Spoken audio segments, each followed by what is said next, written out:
Hey guys, it's Scott, and I've been doing a bunch of testing about Dark Souls 3's PvP, and I've started noticing a really weird pattern in the netcode. It kind of it blends together Dark Souls 2's and Dark Souls 1's, and it's kind of weird, and it's both good and bad.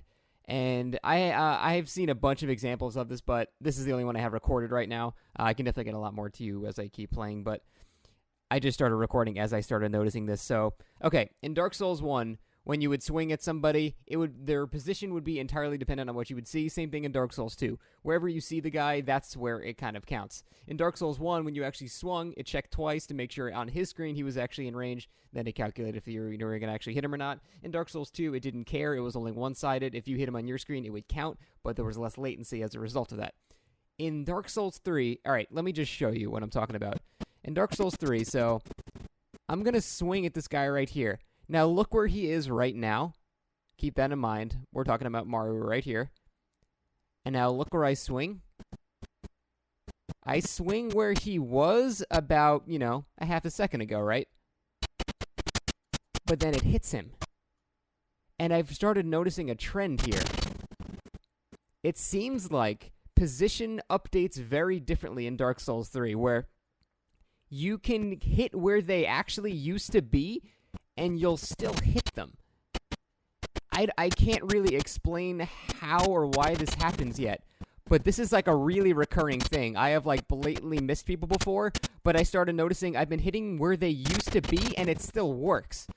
So when I hit where he used to be, he takes a hit. Let's see, let's count how many frames that is.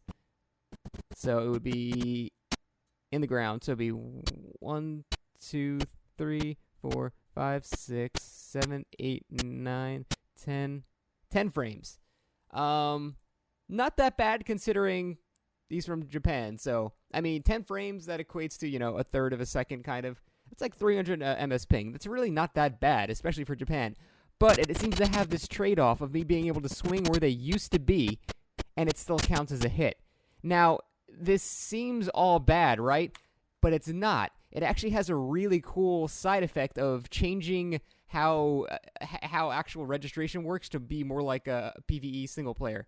And let me see if I can find an example of that. So basically, when you swing at players and when you parry them, the timing is really, really forgiving, actually. It's like, even though I'm fighting all Japanese players here, I've been checking their PSN and stuff like that.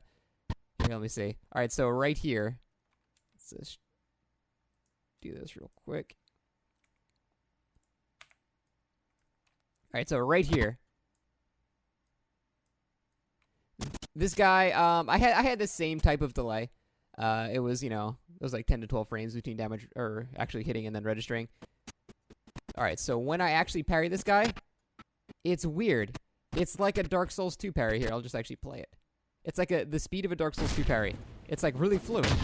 That's normal. That's PvE timing. It's really not bad. If you can parry in Dark Souls 2, that's how it is. It's really not bad at all. Which makes no sense because I have, really bad latency to this guy because he's from Japan. So I'm starting to think there's some type of mix between client-side, prediction and some type of mix between, hosted. I don't know. It's hard to describe, and I'll have to do more tests on it. But as it stands right now, there's something weird going on, and I can't quite quantify it, but it's both good and bad because you can do this on a Japanese player, which is incredible. That's awesome. But then you also have that weird I can hit where he used to be thing too. So I don't quite know what this means yet. I will definitely research it more, but something to take note of. If anything, you can learn that parry timings in this game are kind of like Dark Souls 2 PvE timings. It's very, very forgiving in terms of how late you have to start it. So you don't have to do that thing where in Dark Souls 1 they finish their animation and then they get parried, or you finish your parry animation and then they get parried. It's pretty fluid. It's just pretty much you parry when it seems like you should actually deflect the attack. It's awesome. So that works really well.